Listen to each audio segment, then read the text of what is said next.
All right, Shalom. I want to start off by giving all praises to Yahweh, Ba'ashem, Yahweh Shai. Double honors to the apostles and elders at Great Millstone, and blessings to the elect.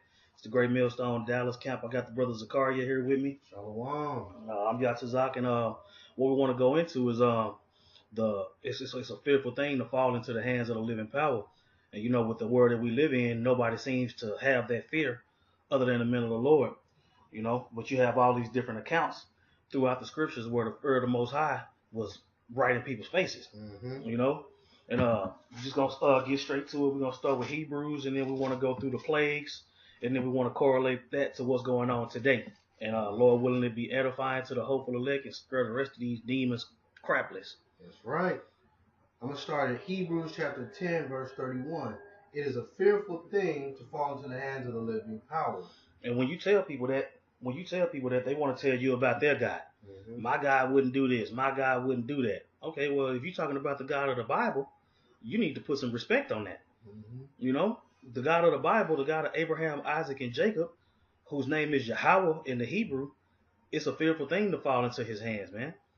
And we got a few examples. You know, I put up this article going into the plagues, and this is on BibleSprout.com, and it's basically giving us the precepts of what the plagues are. But when you notice, when you go through the plagues, when you read in the account, the Lord goes from being he shows a little bit of magic with the whole the Aaron's rod, and then his rod swallowed up the other wizard's rods and all that type of thing. Then it got to the point to where he was annoying with the flies and the locusts and all that. And then it got to the point to where he was starting to inflict pain on people with the boils and the sores and all that. And then after a while, he was just killing people. Yeah. You know what I'm saying? And those same things are going to happen today. You know? So what we want to do is we want to go through Exodus. Well, we're going to get the precepts from here, matter of fact. Okay. Yeah, because I got this article. So let's get Exodus 7 and 19. Exodus chapter 7, you said verse 19? Exodus 7 and 19. And Yahweh spake unto Moses, say unto Aaron, take thy rod, and stretch thine hand upon the waters of Egypt, upon their streams, upon their rivers, and upon their ponds, and upon their pools of water, that they may become blood, and that there may be blood throughout all the land of Egypt, both in vessels of wood and in vessels of stone. You know what I'm saying? That might not seem like much. You know what I'm saying? But when you think about it, everything that's in the water is gone if it's all blood. That's right. You know what I'm saying? You can't drink that water. You can't eat nothing out of the water. Everything in the water is dead, so it's contaminated. You know?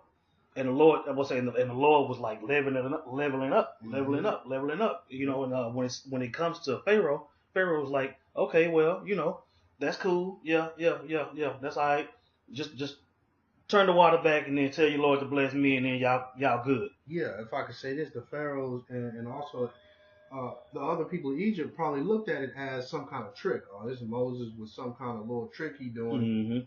Behind the scenes, he probably like, oh, they probably dropped some little red tablets in the water. That's why it got it blood.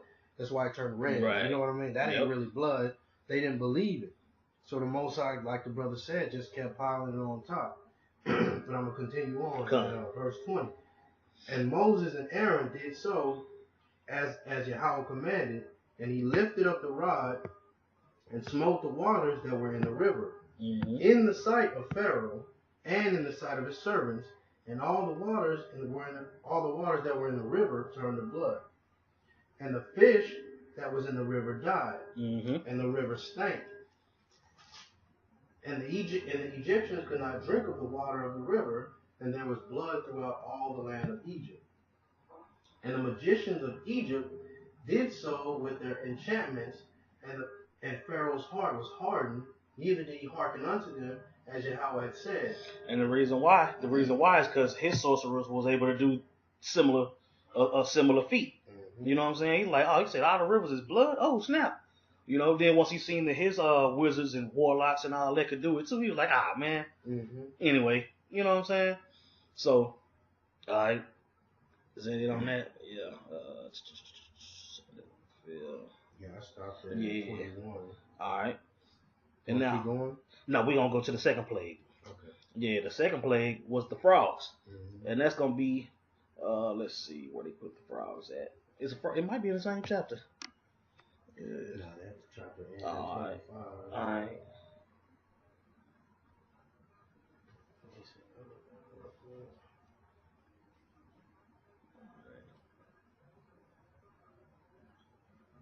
But it's beautiful that the Most High does it this way, because it how the plagues were going, like the scriptures say. The Pharaoh was like, well, oh, that ain't nothing. We doing that type of magic, and it'll be the same. It'll be the same type of situation in these times now. You know, with what Esau has, he's got some high technology. You believe it or not, he's got some real shit going on out here. Yeah, he doing some shit that people will be like, well, that's gotta be God, or that's gotta be a higher power doing that. So they don't have that same mind frame. Well, they got the frogs plague mixed in with the lice and the gnats. So pretty much with the frogs, you know, Egyptians, they held high regard with frogs, so they wouldn't kill them. They wouldn't kill the frogs, you know what I'm saying? But when the Lord covered the whole land with the frogs, they was like, what the hell, you know what I'm saying? That was super annoying. And then you got the locusts and the gnats and the flies and all these different things. So the Lord was like showing them that, okay, I'm gonna get on your nerves. I'm gonna mess up your crops. I'm gonna mess up everything with flies and gnats, and you know what I'm saying? I was like, okay. I could read from 8 and about. I'll start at 4. That's going to the frogs. Yeah, that's what I was looking for. Okay, cool. Exodus chapter 8, and I'll start at 4. No, actually 3. And the river shall bring forth frogs abundantly, which shall go and come into thy house and into thy bedchamber and upon thy bed, and into thy house and into the house of thy servants and upon thy people, and into thine ovens and into thy kneading troughs. And the frogs shall come up both upon thee and upon thy people and upon all thy servants. And Yahweh spake unto Moses, say unto Aaron, stretch forth thine hand with thy rod over the streams, over the rivers, and over the ponds, and cause the frogs to come up upon the land of Egypt. And Aaron stretched out his hand over the waters of Egypt, and the frogs came up and covered the land of Egypt. And the magicians did so with their enchantments, and brought up frogs upon the land of Egypt. You see, it will say everything that Moses was doing through the Spirit. You had sorcerers and wizards amongst the Egyptians that could do the same things. So this ain't scaring Pharaoh yet. You know what I'm saying? It haven't hit the fan yet. And I can say this: I had a frog in my house one time. A frog is a very stubborn animal. You know what I'm saying? I had a broomstick trying to sweep him, and he posted. Yeah. So just imagine your whole living room filled with them shits. You know what I'm saying? Go ahead. And Pharaoh called for Moses and Aaron and said, entreat Yahweh that he may take away the frogs from me and from my people. You know what I'm saying? He ain't scared. He just annoyed. You know what I'm saying? The fear of the Heavenly Father haven't hit this nigga yet. Go ahead. And I will let the people go that they may do sacrifice unto Yahweh. He said, I'm going to let them go so they can do sacrifices. He ain't talking about letting them go, let them go. You know what I'm saying? Go ahead. And Moses said unto Pharaoh, glory over me. When shall I entreat for thee and for thy servants and for thy people to destroy the frogs from thee and thy houses, that they may remain in the river only? And he said tomorrow, and he said, be it according to thy word, that thou mayest know that there is none like unto Yahweh our power. And the frogs shall depart from thee, and from thy houses, and from thy servants, and from thy people, and they shall remain in the river only. And Moses and Aaron went out from Pharaoh, and Moses cried unto Yahweh because of the frogs which he had brought against Pharaoh. And Yahweh did according to the word of Moses, and the frogs died out of the houses of the villages and out of the fields. And they gathered them together upon heaps, and the land stank. Ooh, can you imagine that, man? A whole land full of dead frogs coming up out of bloody water. That's right. Go ahead. Frogs bring that stank, and then decomposing frogs. You got the flies. It was bad out there. Man. But when Pharaoh, verse 15, but when Pharaoh saw that there was respite, he hardened his heart, and hearkened not unto them, as Yahweh had said. And Yahweh said unto Moses, say unto Aaron, stretch out thy rod, and smite the dust of the land, that it may become lice throughout all the land of Egypt. You know what I'm saying? So Aaron hit the ground with his staff, and all the dirt and all the dust just turned into lice and gnats.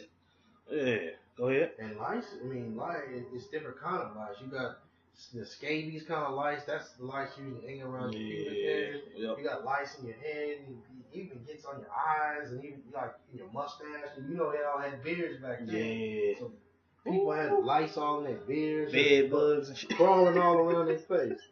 You know what I mean? Let me see. Verse 16, and Lord, 17, Slacky. And they did so, for Aaron stretched out his hand with his rod and smote the dust of the earth, and it became lice in man and in beast. All the dust of the land became lice throughout all the land of Egypt. Mm-hmm. And the magicians did so with their enchantments to bring forth lice. But they could not. So there was lice upon man and upon beast. So that's all, even among your cattle. Mm-hmm. Even among all your cattle, all your animals, everything lice stuff. Kids, your woman, your kids, everything got lice. Go ahead, keep going. Mm-hmm. 19. The magician said unto Pharaoh, "This is the finger of the Most High." And Pharaoh's heart was hardened, and he hearkened not unto them as Yahweh had said. Now you see, now he's saying even the magicians, they like, look, this is getting for real. You know what I'm saying? Now Pharaoh, he's past annoyed, now he's pissed off. Mm-hmm. That's why he don't want to let us go. Now that's why his heart was hardened in this situation. He's like, man, look, you know what I'm saying? There's lights all over every goddamn thing. You telling me y'all can't do nothing? Mm-hmm. Go ahead. Verse 20. And Yahweh said unto Moses, "Rise up early in the morning, and stand before Pharaoh. Lo, he cometh forth to the water, and say unto him, Thus saith Yahweh, Let my people go, that they may serve me. Mm-hmm. Else, if thou wilt not let my people go, behold, I will send swarms of flies upon thee, and upon thy servants, and upon thy people, and into thine houses, and the houses of Egyptians shall be full of swarms of flies, and also the ground whereon they are." Yeah, I'm saying, you notice the Lord always tell you what he gonna do before you do it. Mm-hmm. You know what I'm saying? Esau always got to do a sneak attack. You know what I'm saying? Chemtrails, that's a sneak attack. Mm-hmm. GMOs, that's a sneak attack. You know what I'm saying? All these unrighteous decrees and all that, sneak attacks. The Lord tell you straight up, look, I ain't gonna tell you when, but I'm gonna let you know that I'm gonna jack this thing up, man. That's right. You know? And he even told Pharaoh, he said, look, I'm gonna send flies. Mm-hmm. Flies? You know what I'm saying? Go ahead. Say, I'm gonna send flies on your ass. All right. All the stuff he's already done, and they still acting a fool. The magicians like, nah, we can't do that. We can do some of this stuff. Yeah. But that thing with the lice, I don't know that. I don't know that trick. Yeah. You gonna have to go talk to Moses. Oh, tell you. Salaki, verse 22, and I will sever in that day the land of Goshen, in which my people dwell, that no swarms of flies shall be there, to the end thou mayest know that I am Yahweh in the midst of the earth. Mm-hmm. And I will put a division between my people and thy people. Tomorrow shall this sign be. Yeah, I'm gonna do this tomorrow. Mm-hmm. Yeah, tomorrow. So get ready, Pharaoh. Go ahead. And Yahweh did so, and there came a grievous swarm of flies into the house of the Pharaoh and into his servants' houses, and into all the land of Egypt, and the land was corrupted by reason of the swarm of flies. Which is another way to prove that the Most High is a man that cannot lie. Mm-hmm. He said, I'm going to do it tomorrow, and tomorrow all hell broke loose. That's right. Go ahead. And Pharaoh called for Moses and for Aaron. And Pharaoh called for Moses and for Aaron and said, Go ye, sacrifice to your power in the land. And Moses said, It is not meet so to do, for we shall sacrifice the abomination of the Egyptians to Yahweh our power. Lo, shall we sacrifice the abomination of the Egyptians before their eyes, and will they not stone us? Mm-hmm. He said, as a question, will they not stone us for that? Of course, they will try anyway. Right. 27. We will go there 3 days' journey into the wilderness and sacrifice to Yahweh our power, and he shall command us. And Pharaoh said, I will let you go, that ye may sacrifice to Yahweh your power in the wilderness. Only ye shall not go very far away, entreat from me. You see how he's still trying to run shit? Mm-hmm. You know? Go ahead. And Moses said, Behold, I go out from thee, and I will entreat Yahweh that the swarms of flies may depart from Pharaoh, from his servant, and from his people tomorrow. But let not Pharaoh deal deceitfully any more in not letting the people go to sacrifice to Yahweh. Because you see, he keep on saying, well, okay, I'm going to let your people go, but then y'all got to do this. I'm going to let your people go, but I ain't going to be able to do that. You know? And he's getting more and more proud as the account goes. Go ahead. And Moses went out from Pharaoh and entreated Yahweh, and Yahweh did according to the word of Moses, and he removed the swarms of flies from Pharaoh, from his servants, and from his people, that remained not one.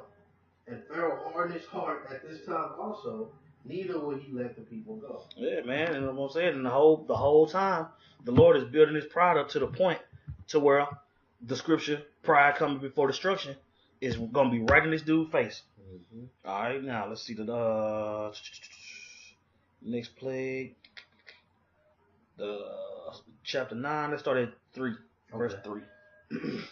Exodus chapter 9, verse 3.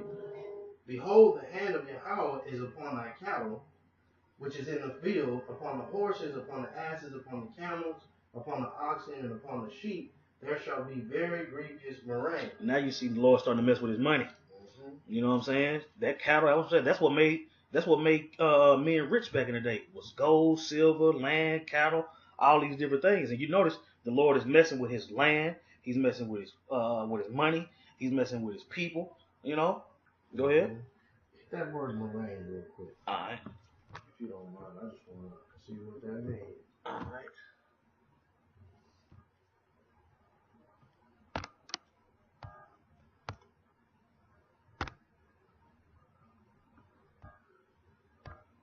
Okay. Oh, okay. Yeah. Okay, cool. Pestilence. So there shall be very grievous pestilence. All right. That makes 100% sense. I'm not even gonna pretend like I knew what that word meant. You know. I think it might be in this article too. Murrain. I want to know what it means. Go ahead. Oh yeah, infectious diseases. So yeah, like anthrax. That's right. So just to bring that all together. Behold, verse 3. Behold, the hand of Yahweh is upon the cattle, which is in the field, upon the horses, upon the asses, upon the camels, upon the oxen, and upon the sheep. There was very grievous pestilence. So all the oxen, the sheep, everything was out there in the field, dying, falling off. You know, probably got sores, and now you see cows with mad cow disease out there shaking. Oh man, well I never forget that cow, man. Mm-hmm. Man, I was saying, then you got to think about it. All those plagues are still, you know what I'm saying? They still, all that blood in the water ain't gone. Yep. All them, you know what I'm saying? The Most High lifted it up to where it wasn't directly on them, but the result of all that filthiness, of all that stank and all that decomposition is where the pestilence came from. That's right. You know? It all just comes together. It's all full circle. And Yahweh shall sever between the cattle, verse 4, and Yahweh shall sever between the cattle of Israel and the cattle of Egypt, and there shall nothing die of all that is the children of Israel. I'm saying, now how can you be proud still? You know, all your animals is dying, got lice and AIDS and all kind of stuff, and mad cow disease, all that going on. But then you look across the way, all Yasharala cows running free, chilling, horses galloping, doing good. Man, go ahead. And Yahweh appointed a set time, saying, tomorrow Yahweh shall do this thing in the land. And Yahweh did that thing on the morrow. And all the cattle of Egypt died. But of the cattle of the children of Yasharala died not one. I'm saying that the Most High is ramping up. It's ramping up more and more. Go ahead. And Pharaoh sent, and behold, there was not one of the cattle of Yasharala of Israelites dead. And the heart of Pharaoh was hardened, and he did not let the people go. Now keep in mind, you already know a natural man is starting to be bothered by these things. So the hardening of Pharaoh's heart let you know that it ain't free will. Right. You know what I'm saying? Because he's starting to bend now. Go ahead. Verse 8. Yahweh said unto Moses and unto Aaron, Take to you your handful of ashes of the furnace, and let Moses sprinkle it toward the heaven in the sight of Pharaoh. And it shall become small dust in all the land of Egypt, and shall be a boil breaking forth with blains upon man and upon beasts throughout all the land of Egypt. And they took ashes of the furnace and stood before Pharaoh, and Moses sprinkled it up toward the heaven and it became boiled, breaking forth with flames upon man and upon beast. I was saying, if you ever had a boil, oh man, that's pain. Mm-hmm. That's pain. You know what I'm saying? I'm talking about you could have a small bump, but once you pop that bump, I mean, it gets so tender and to where just to touch it. And then once you pop it, you know what I'm saying? You got to make sure you immediately wash your hands right then, because if you touch another spot of your body, it's gonna pop up right there. That's right. So if your whole body is covered in boils, that's a problem. And even if it's not the pain of it, it's the look of it. Yeah. You know, the people are just looking disgusting and looking like, you know, beasts and animals, right? Verse 11. And the magicians could not stand before Moses because of the boils, for the boil was upon the magicians and all the upon all the magicians and upon all the Egyptians. Yeah, so ain't no what's that? Even the magicians had the boil, so they couldn't even compete against Moses and Aaron no more. Mm-hmm. Go ahead. And Yahweh hardened the heart of Pharaoh, and he hearkened not unto them, as Yahweh had spoken unto Moses. Now you see, with each plague, some of them say the Most High hardened Pharaoh's heart. Some of them say that Pharaoh's heart was hardened on his own. You know what I'm saying? So you can see the natural man his arms too short to box with the Most High. It ain't working. Go ahead. And Yahweh said unto Moses, Rise up early in the morning, and stand before Pharaoh, and say unto him, Thus saith Yahweh, the power of the Hebrews, let my people go, that they may serve me. For I will at this time send all my plagues upon thy heart, and upon thy servants, and upon thy people, that thou mayest know that there is none like me in all the earth. Mm-hmm. And that's the same thing that's going to happen today when we get into Romans 9 in a little bit. Mm-hmm. For now I will stretch out my hand, that I may smite thee and thy people with pestilence, and thou shalt be cut off from the earth. Mm-hmm. And in very deed for this cause have I raised thee up, for to show in thee my power. There we go. Now we get into the money. Mm-hmm. He's telling, look, the only reason you in the position you in is so I can show you my power. Ain't no other reason outside of that. Mm-hmm. You haven't done nothing, Jack.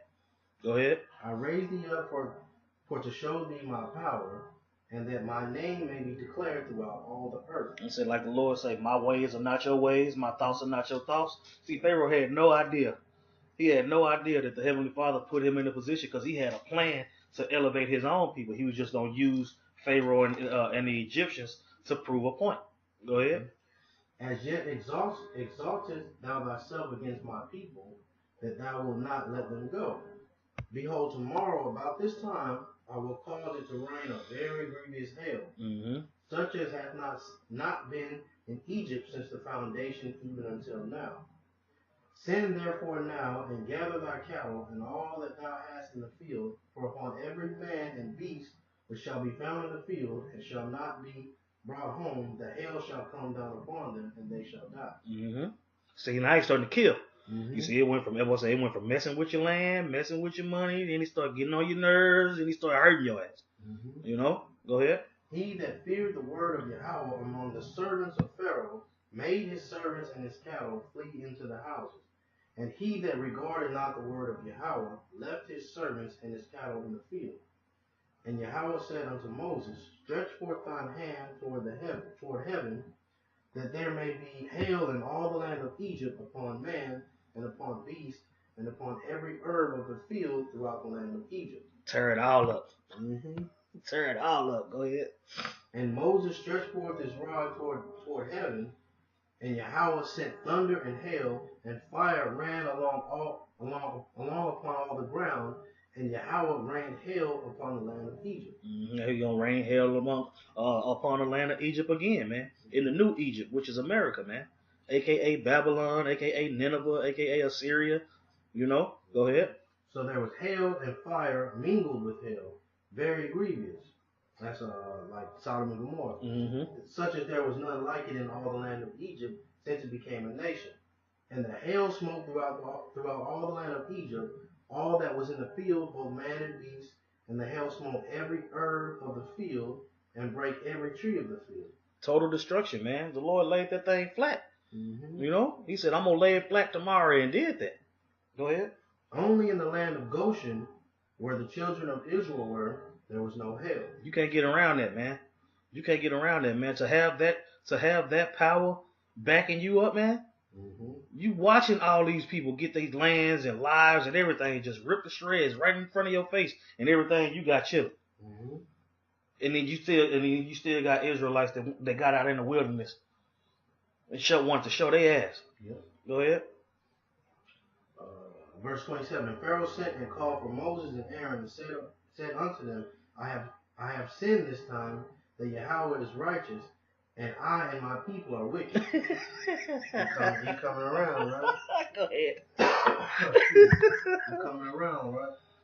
Entreat Yahweh, for it is enough that there be no more mighty thunderings in hell, and I will let you go, and ye shall stay no longer. Mm-hmm. And Moses said unto him, As soon as I am gone out of the city, I will spread abroad my hands unto Yahweh, and the thunder shall cease. Neither shall there be any more hail, that thou mayest know that the earth is Yahweh's. I'll tell you, man, and that's the same thing. I'm telling you, the Lord is going to show his power. The Lord is right around the corner from showing his power. Double this. 100 times, 100-fold this right here what we read, man. And this right here, I will say, to this day, anybody that know anything about the Bible know about the Exodus. Mm-hmm. You know, so how much more in the future? Go ahead. But as for thee and thy servants, I know that ye will not fear Yahweh our power. And the flax and the barley was smitten, for the barley was in the ear, and the flax was boiled. Boiled. But for wheat and the rye were not smitten, for they were not grown up. And Moses went out of the city from Pharaoh and spread abroad his hands unto Yahweh, and the thunders and hail ceased, and the rain was not poured upon the earth. Yeah, man, you can't get around that. Mm-hmm. You can't get around that. Okay, so I think the darkness is coming up next. Hail, plagues. Yeah, let's go to chapter 10. Let's go to verse 21. 10 and 21. Yeah. Exodus chapter 10, verse 21. And Yahweh said unto Moses, Stretch out thy hand toward heaven, that there may be darkness over the land of Egypt, even darkness which may be felt. Damn, how you feel the darkness? Yeah, I would say you like that's like in Wisdom of Solomon 17. It describes this. Mm-hmm. You know how it was so dark. It was so dark that even if you lit a candle, you still couldn't see nothing. Mm-hmm. Go ahead. And Moses stretched forth his hand toward heaven, and there was a thick darkness in all the land of Egypt 3 days. They saw not one another, neither rose any from his place for 3 days. That's what I'm saying. Go stand in the closet. Go stand in the closet for 3 days. Mm-hmm. Go ahead. Man, you made me lose my 24. Verse 22. And Moses stretched forth his hand toward heaven, there was thick darkness in all the land of Egypt 3 days. They saw not one another, neither rose any from his place for 3 days, but all the children of Israel had light in their dwellings. That's what I'm saying. It's dark as hell. Pitch black. Mm-hmm. Your next door neighbor, good. Mm-hmm. And you can't go over there. Yep. You can't even see. It said everybody stayed in their house. They stayed in their house. Go ahead. And Pharaoh called unto Moses and said, Go ye, serve Yahweh, only let your flocks and your herds be stayed. Let your little ones also go with you. No, we taking everything. Mm-hmm. We ain't leaving nothing with you. Go ahead. And Moses said, Thou must give us also sacrifices and burnt offerings, that we may sacrifice unto Yahweh our power. Yeah, I would say, what we going to sacrifice to the Heavenly Father to say thank you if we leave all our flocks with you? That's right. Go ahead. Our cattle shall go with us, and there shall not an hoof be left behind. Not a hoof. Not a hoof. Everything that they was going to be walking up out of there with had either 2 feet or 4 hoofs. Yeah. He said, we ain't leaving a hoof. Yeah, with you. Garment, nothing, everything. Go ahead. Our cattle shall also go with us, there shall not be a hoof left behind. For thereof must we take to serve Yahweh our power, mm-hmm. And we know not with what we must serve, and we know not with what we must serve Yahweh until we come thither. Mm-hmm. But Yahweh hardened Pharaoh's heart, and he would not let them go. Right. And Pharaoh said unto him, Get thee from me. Take heed to thyself, see my face no more, for in that day, thou seest my face, thou shalt die. And Moses said, Thou hast spoken well, I will see thy face again no more. Right on. Now let's get 11. Mm-hmm. Yeah, Exodus 11 and 4. We're gonna start at 4. Exodus chapter 11, verse 4. And Moses said, Thus saith Yahweh, about midnight will I go out in the midst of Egypt, and all the firstborn in the land of Egypt shall die. And the firstborn of Pharaoh that sitteth upon his throne, even unto the firstborn of the maidservant that is behind the mill, and all thy firstborn beasts. And there shall be a great cry throughout the land of Egypt, such as there was none like it, nor shall be like it any more. Mm-hmm. But against any of the children of Israel shall not a dog move his tongue against man or beast, that ye may know how Yahweh doth put a difference between the Egyptians and Israel. I'm saying you can see that difference between the Egyptians and Israel by the way he showed his power and how Israel wasn't touched by none of it. Right. You know, and in Egypt, I mean, they was catching it. You know, and you see it went from now the Lord's killing people. You know, it's a terrible thing. I would say that's when the Lord can do whatever he want to do to whoever he want to do it to it be justified. Right. And you have to understand that. Without understanding that, man, you subject to be like Pharaoh and Esau. That's right. All things are his creation. So somebody might say, well, that's messed up how he did those cows. It's messed up how he did all those frogs. Right. But those frogs are his. Those frogs are creations of the Most High. So it's no wrong feeling in that. Exactly. I created that. I can do it again. Or you know what? I may take the frogs off the earth. That's all the will of Yahweh. That's right. Verse 8. Exodus 11:8. And all these thy servants shall come down unto me, and bow down themselves unto me, saying, Get thee out, and all the people that follow thee. And after that I will go out. And he went out from Pharaoh in a great anger. And Yahweh said unto Moses, Pharaoh shall not hearken unto you, that my wonders may be multiplied in the land of Egypt. Mm-hmm. And Moses and Aaron did all these wonders before Pharaoh, and Yahweh hardened Pharaoh's heart, so that he would not let the children of Israel go out of his land. You know what I'm saying? And when you think about it, when you go into Romans 9, it goes into the story of Jacob and Esau, and directly after it makes that distinction that Esau wasn't being dealt with, it goes right into Pharaoh. Mm-hmm. And it talks about how he raised Esau up to do the same thing Pharaoh did, which was to put him in a position to show his power the way he really wanted to. That's right. You know? All right, let's go to Romans 9. We can start at my Bible ain't got Romans, bro. You said Romans 9? Yeah. Let's start at 13. Romans 9 and 13. Romans chapter 9 verse 13. As it is written, Jacob have I loved, but Esau have I hated. Yeah, I'm gonna say when you go into the wicked and the border of wickedness and all that, you can equate that to Esau if you can receive it. You know? And when the earth was given into the hands of the wicked, it was given into the hands of Esau, Edom, the Edomites. You know? That's right. If you want to get Job 9 and 24 real quick. Yeah, because at the end of the day, man, the Lord set it up. The Lord set it up to show his power through our enemies. You know? Because the thing about it, our people always was dwelling amongst the heathen. They always wanted to be amongst the heathen. Mm-hmm. You know what I'm saying? So for the Lord to show what these heathen are really about and how we should have no part with them is plain. You got that? Yeah. Job chapter 9, verse 24. The earth is given into the hand of the wicked. He covered the faces thereof. He covered the faces of the judges thereof. If not, where and who is he? You know, so when you fast forward to today, we just got through reading about Egypt. Matter of fact, I'm gonna get Revelations 11. Mm-hmm. Yeah, Revelations 11 and 8. Spiritually Sodom and Egypt. You know what I'm saying? And with this being spiritually Sodom and Egypt, you can see the similarities between both captivities. You know, both being 400 years. You know, both being the hardcore bondage, the worst bondage we had been in at that time of history. So a man that's in the spirit can see these things. You know? All right, this is Revelation chapter 11, verse 8. It says, and their dead bodies shall lie in the street of the great city, which spiritually is called Sodom and Egypt, where our Lord was crucified. Mm-hmm. You know what I'm saying? So when the Lord put that distinction between Jacob and Esau, he let you know that he was going to show his power through the wickedness of Esau, but he was going to also show his power through raising up Jacob out of that. That's right, and that's the spirit of it. It's not like, as you know, it's not actually Egypt, but the whole spirit of how this land runs. And hell, even if you look around, you see the monuments.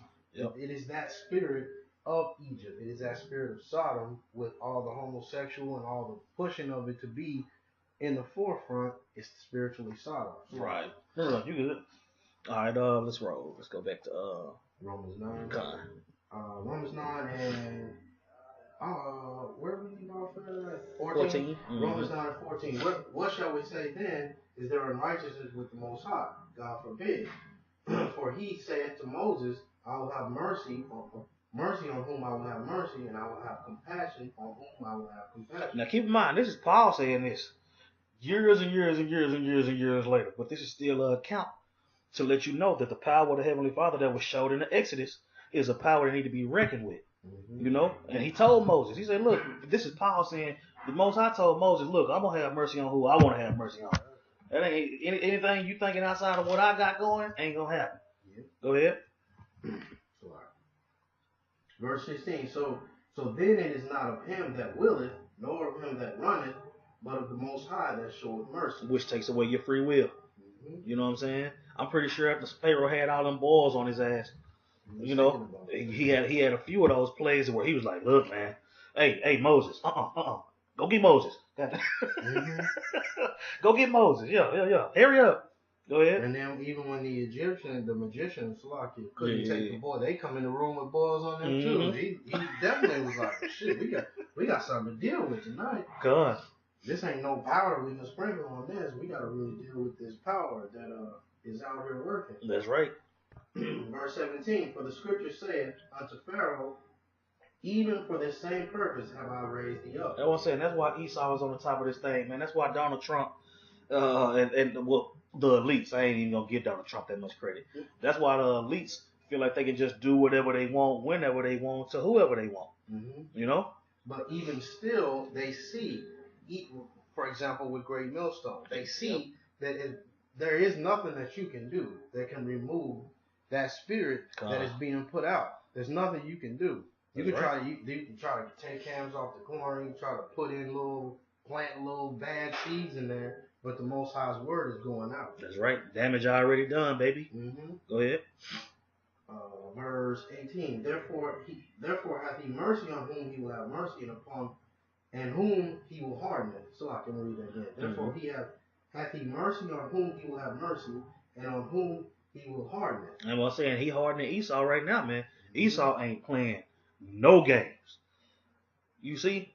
I'm talking about Esau on fire right now, man, with this transgenderism, man, and this the whole pushing of population control, and they making robots for you to stick your ride in that you probably never get your ride back. Yeah. I think it's a castration device, just honestly. You know what I'm saying? Esau ain't finna give you no pleasure, man. You know what I'm saying? He gonna give you a woman that don't say nothing. Right. And I'm not about to try it. So. Stop. That's what I said. That's a recipe for disaster, man. Don't be dealing with no robots, man. Be smart. Damn shame. We gotta put that out. Damn shame. We gotta put that on wax, right? Oh. Yeah, I was at work, and some guys was talking about that dog, and they was talking about it like, man, it's thick, ain't it? I was like, bro, man. Think about what you're saying, bro. You think Esau don't know what you like, though? Mm-hmm. You know what I'm saying? Of course he made her thick, stupid. Go ahead.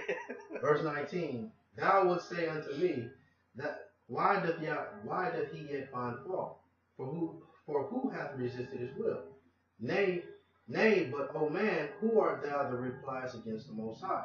Shall the thing formed say unto him that formed it, why hast thou made me thus? That's what I'm saying. Esau can't say, why did you make me the wicked? He just got to be the wicked, you know? And he's going to get that judgment that the wicked is going to get. That's right. Because that's the will of the Heavenly Father, man. Thy kingdom come, thy will be done on earth as it is in heaven. These things have to play out on earth to be as such. Go ahead. Hath not the potter power over the clay of the same lump to take one vessel unto honor and another unto dishonor? And I would say now Paul is proving his point. You know what I'm saying? Now he's going into the breakdown. You know? The Lord can do whatever he wants. Go ahead. What if the Most High, willing to show his wrath and to make his power known, endured with much long suffering the vessels of wrath fitted to destruction, and that he might make known the riches of his glory on the vessels of mercy, which he had afore prepared unto glory. Mm-hmm. Even us whom he hath called, not of the Jews only, but also of the Gentiles. That's what I'm saying. The Lord is bringing, Paul was talking about how the Lord was bringing all this thing together, choosing the players, putting the key players in parts, and doing things that he needs them to do in order for his will to play out. Right. You know, and him showing his power, which is the basis of this lesson, is the whole point that when the Lord sets you up to do a certain thing, whether it's on the right-hand side or the left, he set up men on the right-hand side to combat the men on the left-hand side in order to play his will out, man.